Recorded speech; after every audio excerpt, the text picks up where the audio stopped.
하나님의 말씀은 시편 78편 70절에서 72절의 말씀입니다. 구약성경 860면 시편 78편 70절에서 72절의 말씀을 찾아서 교독하시겠습니다. 시편 78편 70절에서 72절의 말씀을 교독하시겠습니다.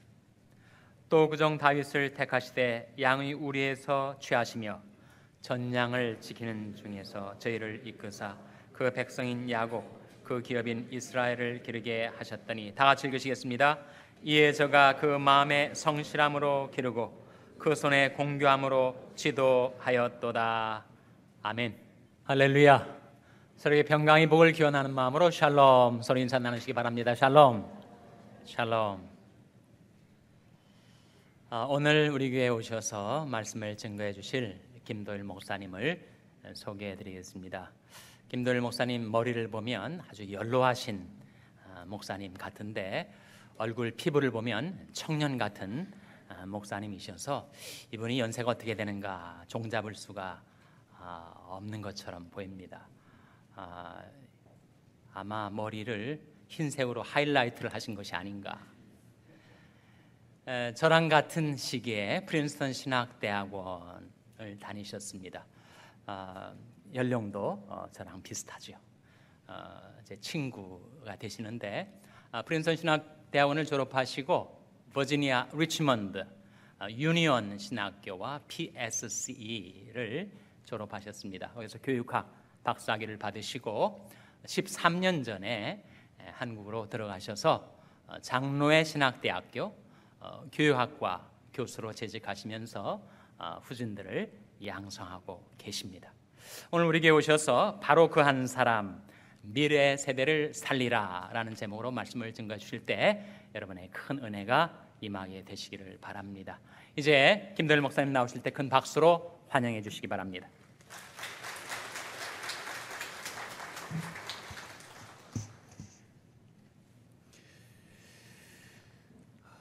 이 세상에는 두 종류의 교사가 있습니다.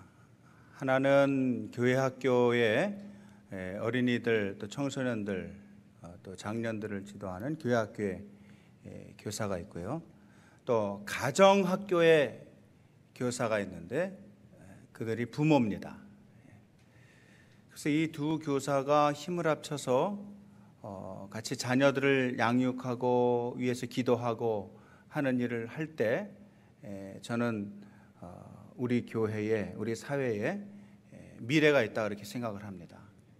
특별히 우리와 비슷한 얼굴을 가진 이 한국 사람들은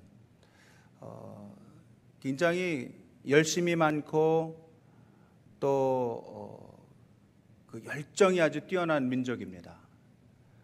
그래서 세상의 어느 구석을 다녀봐도 한국 사람들이 있는 곳에는 역동성이 있어요.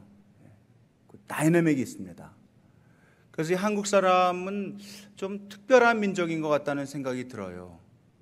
우리가 최고로 우수하다 이렇게 얘기하는 것은 조금 교만하다는 생각이 들고요. 한국 민족은 특별하다.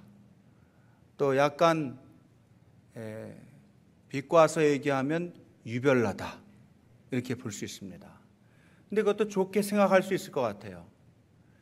제가 이제 학교에 교수를 하면서 보직이 해외에 있는 대학들을 다니면서 MOU를 체결하는 보직을 가지고 있어요. 그래서 대륙의 여러 대륙을 다니면서 유수한 대학들과 또 그쪽에 있는 그 교단들, 교회 지도자들을 만나는 그런 일들을 많이 해왔는데요. 어느 지역을 가봐도 한국 사람들이 있는 곳에는 약간 시끄럽습니다. 한국 사람들이 있는 곳에는 약간의 문제가 있어요. 그래서 그거를 부정적으로 보면 조금 볼상사납다 하는 모습이 있고요. 긍정적으로 보면 한국 사람들이 굉장히 활동적이다. 또 살아있다. 한국 사람이 있는 곳에서는 뭔가 하여튼 변화가 일어나고 있다 하는 것을 감지할 수 있습니다. 실제 지금 한국에 있는 상황, 한국에서 벌어지는 상황도 예사롭지 않습니다. 그렇게 축구장보다도 큰 배가 바닷속에 고스란히 가라앉으면서 한 명도 구출을 하지 못할 거를 생각이나 했어요. 그 정말 기가 막힌 일입니다. 제가 지난주에 학생들이랑 팽목항에 다녀왔는데요. 가서 보니까 너무 무서워요. 이건 정말 남의 일이 아닙니다. 우리 자녀가 만약에 그 배 안에 있는데 그 차가운 바다로 가라앉는데 아무도 들어가서 구출을 못했다고 생각을 해보세요. 다 돌아버릴 일입니다. 그래서 갔는데 저희 교수님들 또 학생들 직원들 가가지고 하염없이 울면서 기도하다가 그렇게 왔습니다. 가서 아직도 수많은 사람들이 도움을 요청하고 있고 거의 실성한 사람처럼 돌아다니는 부모님들도 여럿 보았습니다. 계속 위에서 기도해 주시고요. 다시는 이런 비극적인 참사가 일어나서는 안 되겠고 절대 잊어서는 안 됩니다.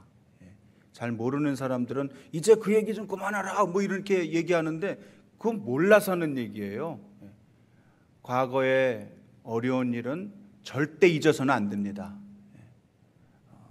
그래서 꼭 사건을 진상을 잘 규명하고 다시는 이런 일이 일어나지 않을 수 있도록 나라 전체가 개조돼야 된다.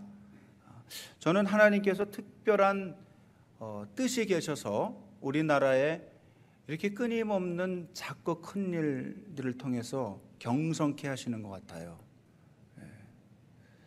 생각을 해보세요. 이 한반도는 둘이 합쳐도 조그만 나라입니다. 근데 한반도 자체도 두동강이 나 있고 실제 서울에서요 차를 타고 자동차를 몰고 40분만 가면 휴전선이에요. 40분. 막 여기처럼 60마일, 65마일로 달리지 않아도 65마일로 달리면 30분이면 갈 거예요. 그렇게 가까워요. 바로 갔나보다 하면은 고만가라고 군인들이 막습니다. 그런 위험 속에서 살면서도 전혀 위협이 없다는 것처럼 또 남한 사람들은 저를 포함해서 그렇게 아주 강심장으로 살고 있습니다. 그러니 우리가 얼마나 대단한 민족이에요. 바로 앞에 총칼을 대고 있는데 아주 편안하게 잠을 자니까. 근데 미국에 있으면 우리나라에 금세 무슨 큰일이 일어날 것 같아가지고 괜히 더 불안하죠. 근데 그거 이제 가까이 있다 보면 중독이 돼서 괜찮습니다. 하여튼 나라를 위해서 꼭 기도해 주시기를 바랍니다. 저는 한국에 5만 개의 교회가 있고 그 5만 개의 교회가 지금 역동적으로 움직이고 있는데 가장 큰 지금 직면한 어려움은 뭐냐? 젊은 세대가 교회에서 사라지고 있다는 겁니다. 아무리 교회가 지금 차고 넘쳐도 할머니, 할아버지, 엄마, 아버지 또 손주, 손녀가 공존하는 교회가 건강한 것이지 우리 교회는 헌금 잘하는 경제력이 있는 중년들이 주를 이루는 교회라는 것은 절대 자랑할 게 아니다. 헌금을 못하는 사람이 많은 교회가 건강한 교회입니다. 그 헌금을 하는 사람이 있어야 돼요. 그러나 헌금을 하고 싶어도 못하는 어린이, 청소년, 어르신들이 많이 있는 교회가 건강한 교회입니다. 그래야 그분들을 모시고 돈 버는 사람들이 경각심을 갖게 돼요. 저도 최근에 목사님이 젊다 그랬지만 할아버지가 됐어요. 근데 2달 된 손주를요 딱 팔에 안고 있는데 무슨 생각이 드냐면요, 어휴, 이놈을 보니까 내가 잘 살아야 되겠구나. 더 책임감이 생기는 거예요. 왜? 우리의 현 세대는 미래 세대의 거울입니다. 내가 열심히 살지 않으면, 우리가 열심히 살지 않으면 앞으로 남가주 샬롬교회의 미래는 없다는 거예요. 저는요, 제가 예전에 30여 년 전에 이민 와가지고 공부하고서 개척교회도 한 적이 있어요. 저 버지니아에서 개척교회 됐어요. 교인들이 안 오더라고요. 웬만하면 안 와요. 왔다가는 그냥 가요. 저보러 뭐라 그러냐면, 그때 제가 전도사 말년 때예요. 전도사님, 이렇게 설교를 들어보니까 그냥 평균은 되시는 것 같아요. 또 미국 생활도 좀 해보신 것 같아요. 여러모로 마음에 드는데 한 가지만 여쭤보겠습니다. 그러는 거예요. 말씀하시라고 그랬더니, 전도사님이 저가 지금 50 초반인데 장례를 치러줄 수 있냐고 물어보는 거예요.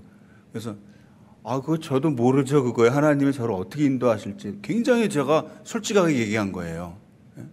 왜냐하면 제가 그때 아직 이제 박사학위 막 시작할 때인데 어떻게 하나님 인도하실지 어떻게 알으니까 실제 잘 모릅니다. 그랬더니 고 봐요. 그래서 나는 이 교회에 있을 수가 없어요. 그러면서 가는 거 있죠. 그래서 뒤만 바라보면서 하염없이 아쉬움을 삼켰던 적이 있었습니다.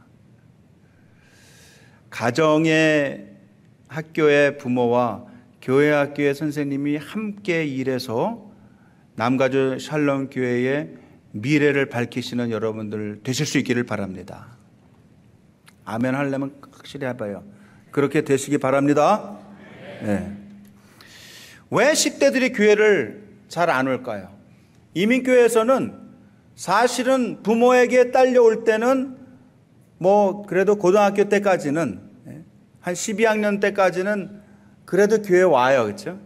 그러다 이제 대학을 가기 시작하면 그렇지 않아도 이제 지긋지긋한 가정에서 해방되는데, 뭐까지 해방되냐 하면 매주 가는 교회 생활, 마음으로 믿어서 믿음을 가진 아이들은 자발적으로 교회를 갑니다. 어떻게 보면 청소년 세대 중에 하나님을 만난 아이들은 부모님보다 신앙이 좋아요. 순수하고 또 은사를 받아서 활용도 하고, 어떻게 보면은 웬만한 목회자와 같은 그런 신앙을 가진 젊은 아이들도 꽤 있습니다. 그러나 많은 아이들은 부모를 떠나자마자 그때서부터 교회를 안 가기 시작하는 아이들이 있습니다. 한국의 청소년 세대들 중에 특별히 대학을 들어가고 나면 교회를 나오는 퍼센테이지가 2%로 줄어듭니다. 이건 무슨 얘기냐 하면 그들이 나중에 저희 같은 기성세대가 됐을 때는 지금은 거의 10% 육박하는 한국 사람들이 교회를 다닌다고 얘기하지만 이제 10년, 15년 뒤에는 교회에 다니는 사람들의 숫자가 반토막 아니 3분의 1로 줄어들 수도 있다는 것을 암시해 주는 것입니다. 그러므로 미래 세대를 세우는 교육이, 미래 세대를 세우는 교회의 전반적인 시도가 얼마나 중요하냐는 거예요. 가끔 유럽에 가보면 너무너무 아름다운 고딕 형식의 멋있는 교회가, 정말 교회는 좀 그런 고딕으로 진 교회가 멋있잖아요. 그리고 또 공명이 잘 돼요. 오늘도 성가대 열심히 했는데 공명이 덜 잘 되는 거예요. 그러니까 막 소리 떨어지는 것도 막 들리고 그러잖아요.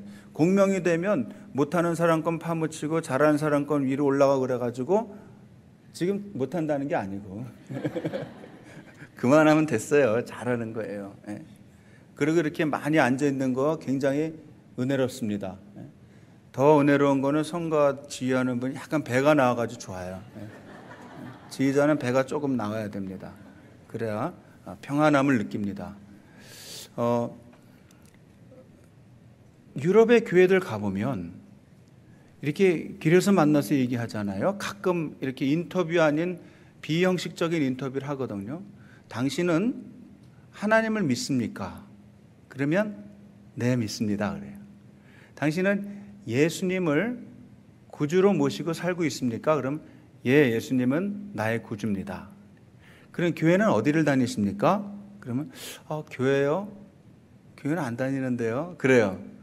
그러면 예수를 믿는다는데 왜 교회를 안 다닙니까? 그러면 글쎄요. 교회를 다닌다는 개념이 어떤 건지는 잘 모르겠는데 하여튼 그래도 하나님은 믿습니다. 그래요. 그래서 제가 독일의 교회를 특별히 그래서 연구를 해보니까 독일에서는 우리가 말하는 철치라는 개념 있잖아요. 그게 대부분 노회를 말하는 거예요. 노회. 우리는 프레스비테리가 노회잖아요. 그래서 여러분 프레스비테리안 철치 아니에요. 근데 독일 사람들은 교회가 철치가 노회예요. 노회. 노회 또는 대회의 개념을 가지고 있어요. 그럼 교회는 뭐냐? 우리가 말하는 요 지교회는 뭐냐? 그거는 보통 기도처를 의미합니다. 기도처. 그는 이 동네 안에 예수를 믿는 사람들의 경건한 사람들의 무리가 있기는 있어요. 그렇지만 우리처럼 매주 가가지고 이렇게 레귤러리 예배를 드리는 게 아니더라고요. 그러니까는 그들은 수입이 1% 정도를 종교세까지 내요. 그 굉장한 겁니다. 1%를 종교세를 내서 목사님들 사례를 그 세금으로 주는 거예요. 국가교회 목사님들은. 그렇게 헌금 생활도 하는데 매주 교회는 안 나가는 사람들도 있는 거예요. 물론 독일 안에도 경건주의파에 속한 분들은 매주 교회를 갑니다. 그리고 우리처럼 한 500명, 1000명 모여서 찬양도 열심히 해요. 여러분들 아까 막 한 것처럼 막 뭐뭐 흔들면서 막 열심히 해요. 그리고 막 그 가운데 선교사라도 헌신하는 독일 사람들도 지금도 굉장히 많아요. 그러니까 함부로 유럽교회는 다 죽었다. 자기가 어떤 게 한번 방문해보고 함부로 얘기할 게 아닙니다. 그분들은 아직도 굉장히 어떻게 보면 우리보다 순수한 면이 많이 있는 걸 많이 봐요. 그런데 전반적으로는 교회 다니는 사람들이 줄은 거는 사실이에요. 왜 그랬을까요? 다음 세대를 안 키워서 그래요. 신앙이 좋은 어르신들은 많이 있어요. 예를 들면 이런 겁니다. 리벤셀러 미션이라고 하는 한 독일의 경건주의 교회를 갔었는데요. 거기 가보니까 목사님이 한 번은 간증을 해요. 목사님이 젊은 시절에 목사님 사택 그 도어납에 그 문고리 있죠? 문고리에다가 시장 봉지 같은 거를 이렇게 누가 확 묶어놓고 갔더라는 거예요. 그래서 아침에 일어나셔서 기지개를 켜고 가서 문고리를 보니까 뭐가 달려있어서 보니까요. 거기에 지금은 유로를 쓰지만 마르크 돈을 쓸 때 거기 한 20만 마르크의 돈이 그때 당시 20만 마르크면은 좋은 집을 하나 사는 돈입니다. 그걸 현금으로 묶어놓고선 간 거예요. 그러니까 목사님이 너무 놀라가지고 그러니까 우리식으로 말하면 권사님 찾아낸 거예요. 그 사람을 누군지 찾아내가지고 권사님 왜 그 큰 돈을 문고리에다 묶어놓고 갔어요? 누가 집어가면 어떡하려고요? 그랬더니 뭐라고 얘기하냐면 목사님 별 걱정도 다 하십니다. 필요한 사람이 있어서 가져갔다면 하나님이 그 사람이 필요해서 가져왔겠지요. 그러나 이번에는 우리 교회에서 필요했나 보네요. 그러면서 그 돈으로 선교 사업 하세요. 그렇게 묶어놓고 가는 사람들이 많은 거예요. 그렇게 순수한 믿음을 가진 사람들이 어르신들은 많아요. 근데 그거를 자녀들에게 앉혀놓고 가르치고 교회학교 선생님이랑 부모학교, 가정학교의 부모교사가 같이 연합해서 일하기를 게을리했던 거예요. 오늘 말씀에 나오는 다윗이라는 사람은 우리보다 대단히 훌륭한 사람이 아닙니다. 다윗이 훗날 하나님의 부르심을 받고 훈련받아서 훌륭하게 된 것이지 본래 태어나면서부터 우리랑 종자가 다른 사람이 아닙니다. 다윗은 그 형제가 8명이나 됐어요. 그 중에 막내입니다. 말째예요. 그리고 그 동네 사람이라면 누구나 하는 양을 치는 유목민의 가정의 아들입니다. 그래서 오늘 말씀에도 보면 다윗이 양들을 치는 중에 양무리 가운데 있을 때 하나님께서 취하셨다고 그랬어요. 같이 읽어봐요. 시작. 또 그 종 다윗을 택하시되 양의 우리에서 취하시며 양의 우리에서 취했다는 거예요. 그런데 그 종을 다윗을 택하실 때요, 다윗이 평소에 하던 대로 평범한 삶을 열심히 살 때 택하셨다. 이게 은혜가 되는 겁니다. 다윗이 성전에 있을 때 택하셨다고 하지 않았어요. 다윗이 기도원에 갔을 때 택했다고 안 했어요. 다윗이 어디 나가서 전도하고 있을 때 했겠다고 안 했어요. 그 중요한 일이죠. 그러나 평소에 자기 하던 일을 열심히 하는 것도 굉장히 중요하다. 두 번째 구절 보면요, 그 다윗을 양의 우리에서 택했는데 특별히 무슨 일을 했는지를 보여주고 있어요. 71절 같이 읽어봐요. 전 양을 지키는 중에서 저희를 이끄사 그 백성인 야곱 그 기업인 이스라엘을 기르게 하셨더니, 전 양을 지키는 중이라는 거예요. 그냥 양이 아니고 젖을 내는 양, 그 다윗이 손이 별로 크지 않았을 완전한 장성한 성인이 아닐 때 하나님께서 택했다는 것을 알 수 있습니다. 청소년 끝무터리에, 끄트머리에서 택했다는 거예요. 그래서 거기서 하나님께서 다윗을 이제 키우시는데, 하나님이 주신 두 가지 마음이 있어요. 첫 번째 72절 보면 어떻게 나오냐면, 하나님께서 그 다윗을 훈련시킬 때요, 이에 시작, 이에 저가 그 마음에 성실함으로 기르고 그 손에 공교함으로 지도하였도다. 이거 놔둬보세요. 그 마음에 성실함으로 기르고, 요 말은요, 개역 개정판으로 가면 마음의 완전함으로 기르고 그랬어요. 요게 히브리 말과 대조해서 여러분들 영어를 쓰는 사람들이니까 영어 성경으로 보면 굉장히 고급 영어 단어가 하나 나오는데 뭐냐면 integrity of heart 그랬어요. integrity of heart. 마음의 성실함인데요. integrity라는 말은요, 잘 안 쓰는 말이에요. 요 integrity라는 말에 딱 걸리잖아요. 그러면 대통령도 그만둬야 돼요. 부인도 관둬야 돼요. 남편도 그만둬야 돼요. 목사도 관둬야 돼요. 인테그리티 요게 상하잖아요. 요거에 대한 신뢰를 못 받잖아요. 그 사람은 망한 사람이에요. 그 마음의 성실함, integrity of heart로 백성들을 길렀다. 요 길렀다는 말은 영어 단어에서 뭐로 나왔냐면 shepherd라고 하네요. shepherd. 목양했다는 거예요. 그러니까 오늘날 요 마음의 성실함과 일맥상통하는 한국 사회에서 가장 아주 중하게 무겁게 쓰는 단어가 뭐냐면 진정성이란 말이에요. 진정성. 장관 되려면 청문회 하죠? 청문회 할 때 어떤 사람은 지금 막 떨어지고 그러죠? 그러니까 어디 자기가 무슨 아파트를 샀다가 거기서 살았는데 거기 이제 집값이 오를까 하고선 샀는데 거기서 몇 년 살다가 나와서 팔았는데 몇 배 남겼단 말이에요. 아니, 그럴 수 있죠.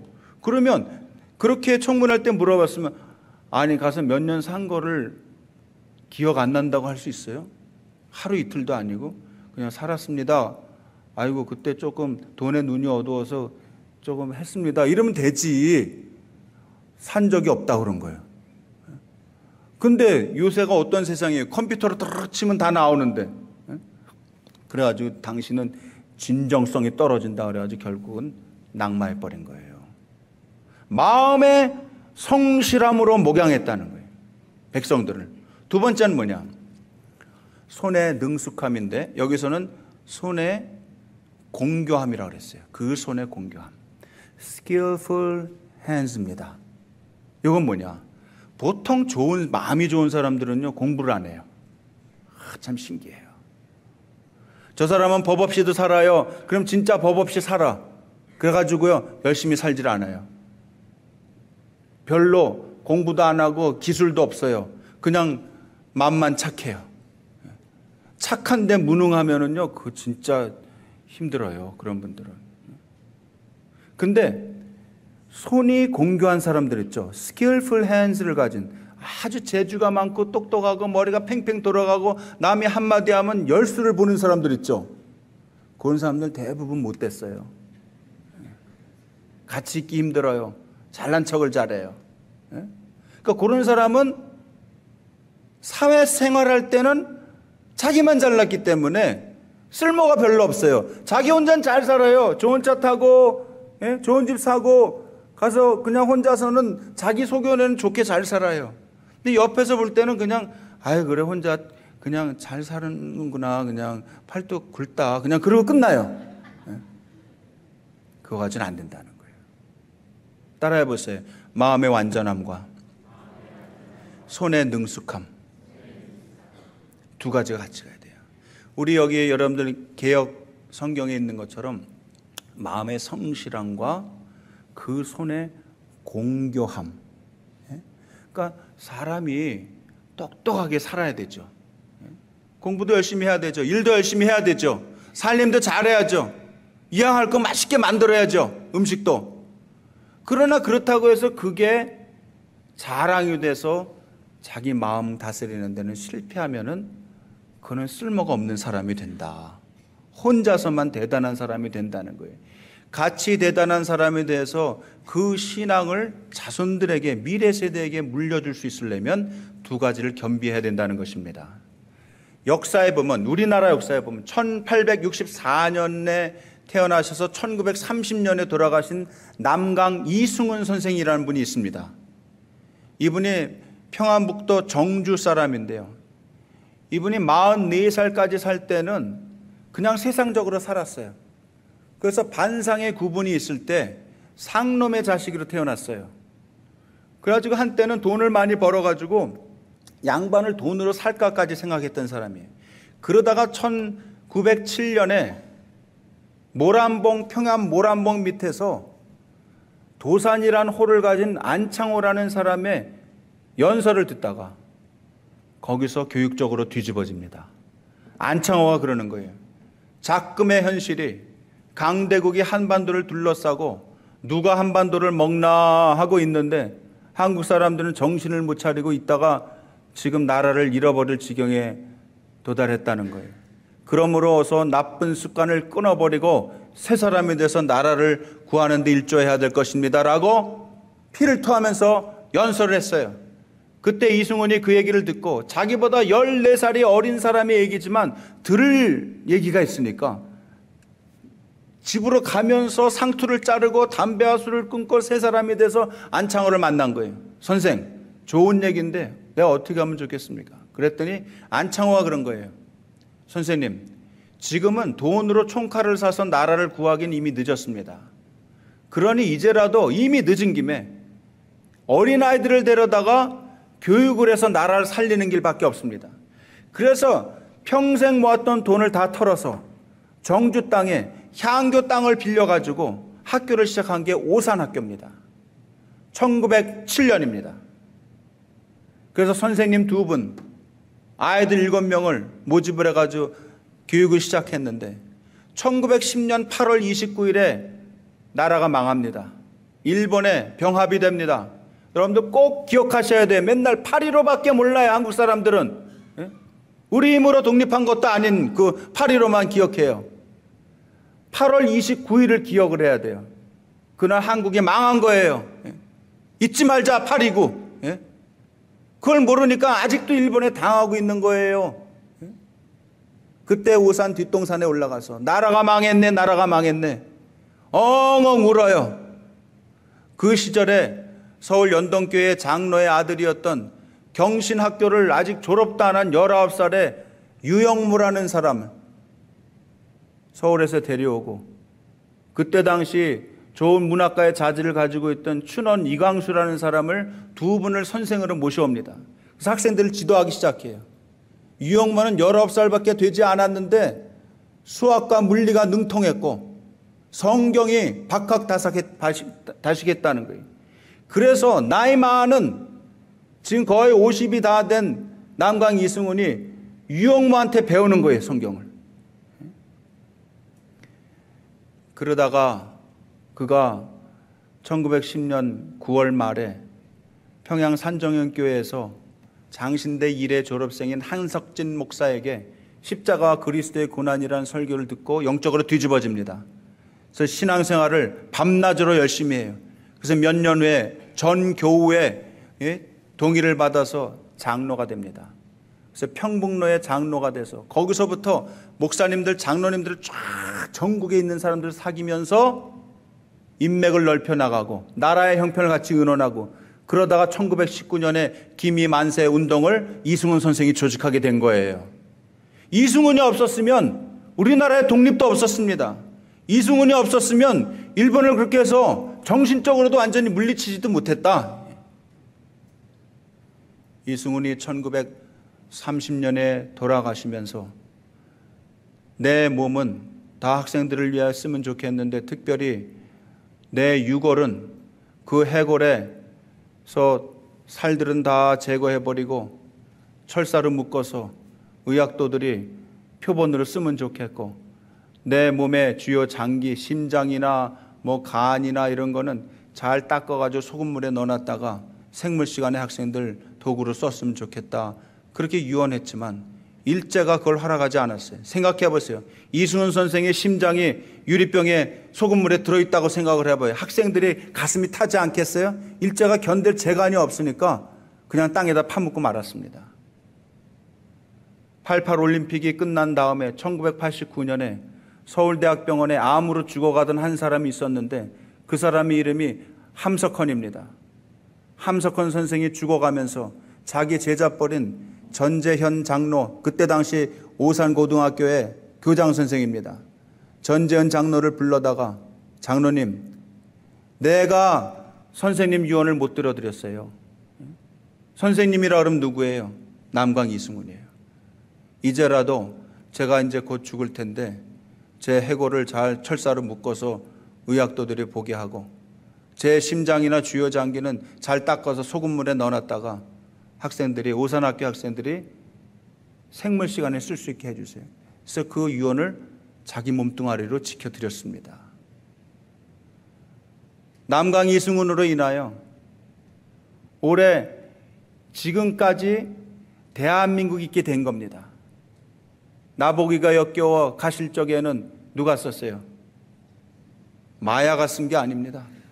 젊은 사람들은 마야 그러는 거예요. 마야는 나도 좋아하는 가수지만 본래는 김소월입니다. 김소월. 김소월이 오산 출신이에요. 제주도 서귀포에 가면 서귀포시에 누구누구 화가 거리가 있는데 소라는 그림을 이 소 있죠. 그게 무슨 소인지 알아요? 일제 항거하는 소입니다. 예? 누구예요? 이중섭. 화가 이중섭이 오산 출신이에요. 감옥에서 결국 신사참배 반대해서 끝까지 버티다가 순교하신 주 무슨 목사님이에요? 주기철 목사님. 오산. 프린스턴 신학교를 졸업하고 그때 당시 한국 사람으로 영어를 곧잘해서 미국 교회에서 청빙을 받았던, 그래서 앞으로 박사하기도 하고 전도가 유망하다고 했던, 그래서 훗날 은퇴하시고 나서도 템플턴상, 종교계에서는 노벨상 같은 겁니다. 템플턴상을 받았던 그 사람, 젊은 시절에 아직 30살이 되지도 않았는데 우리나라가 이제 해방이 되고 피난민들이 이제 6.25 전쟁 끝나고 피난민들이 막 내려와 가지고서는 엉망일 때 그 피난민들을 나가서 사역을 해야 된다고 여기 프린스턴에서 서울로 들어가서 영락교를 세웠던 사람 누구예요? 한경직. 별로 상관없어요, 다? 그런 분들이 있었기 때문에 오늘날 우리가 있는 거예요. 다 오산 출신이에요. 우리 젊은이들의, 제가 젊을 때는요, 사법경찰 뚫고 들어가가지고서는 두드려 맞을 거 각오하고 들어가서 강의 듣고 그러던 함석헌 선생, 이승훈의 제자입니다. 유영모, 또 고당 조만식, 이런 분들이 다 그 오산 학교에서 가르치거나 교장을 했거나 학생이었거나 다 그랬습니다. 평화문도 정주는 다른 의주나 신의주보다는 더 작은 도시예요. 1774년에 홍경래 난이 일어난, 거기는 워낙 중국이랑 문물이 많이 교환이 되던 때라 사람들이 다 약간 반골 기질이 있던 동네예요. 저희 집안이 의주기 때문에 잘 압니다. 그래서 그쪽에서 살던 사람, 똑똑한 사람들은 신의주에 가서 동중을 다 갔다 그래요. 서울로 치면 경기고등학교입니다. 근데 거기 떨어진 애들이 가는 데가 오산이에요.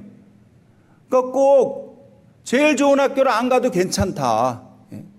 정신이 있고 살아있는 선생님이 있는 곳에 가면 아이들은 변한다는 거예요.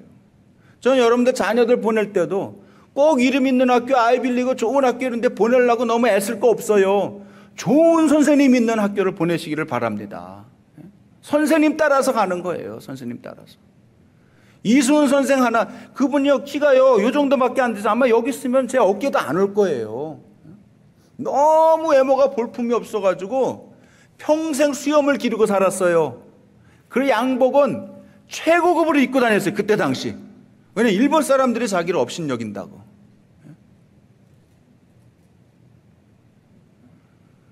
미래 세대를 키우시는 여러분들 되실 수 있기를 바랍니다. 바로 그 한 사람 되세요.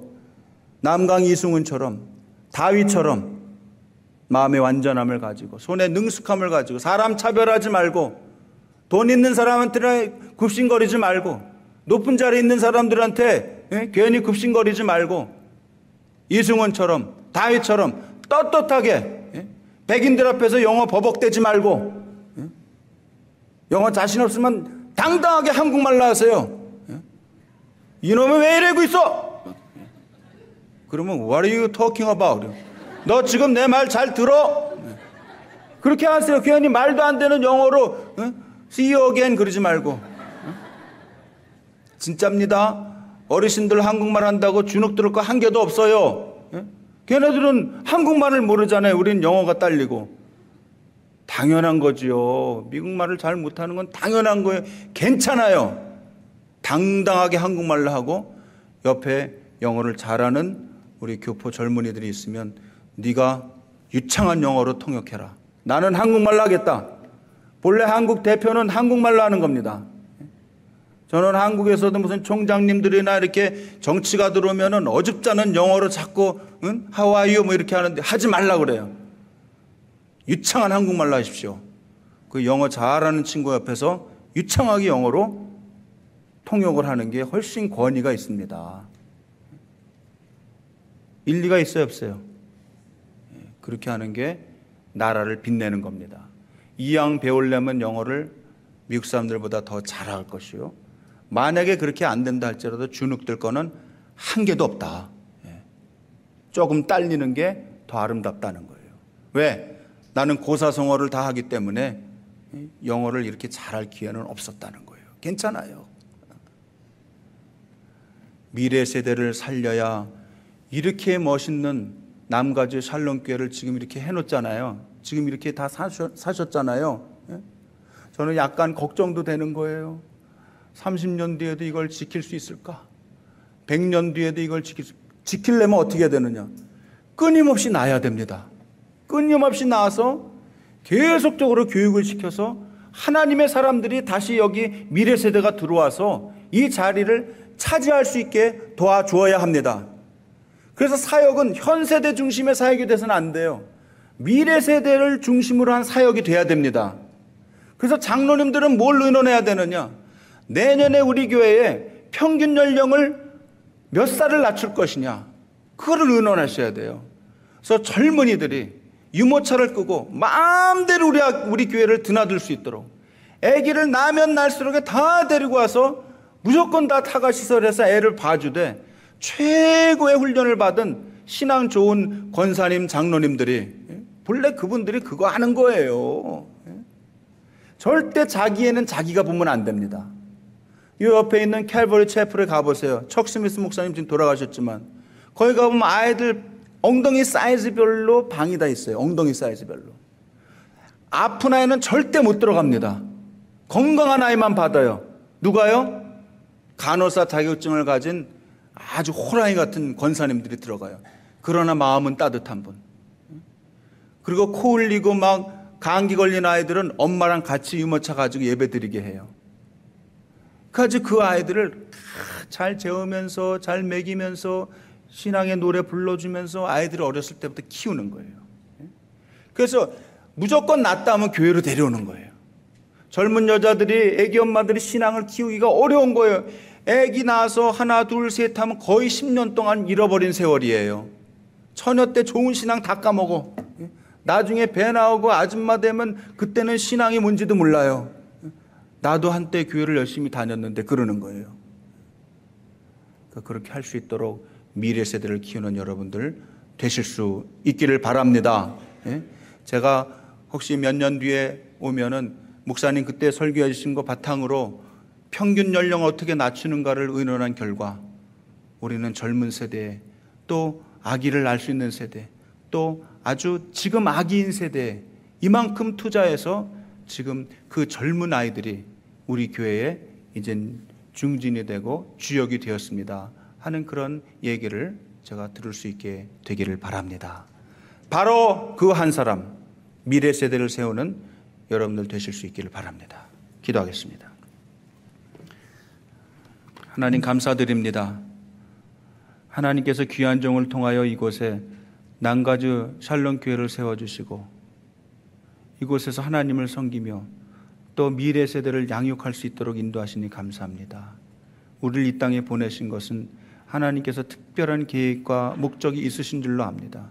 그것을 이루어드리게 도와주시고 우리만 잘 믿고 잘 사는 게 아니고 우리의 미래 세대가 우리 교회를 책임지고 이 미국을 이끌어 나가고 전 세계의 주역이 될 수 있는 남강 이승훈과 또 다윗과 같은 사람 될 수 있도록 인도하여 주옵소서. 예수님의 이름으로 기도합니다. 아멘.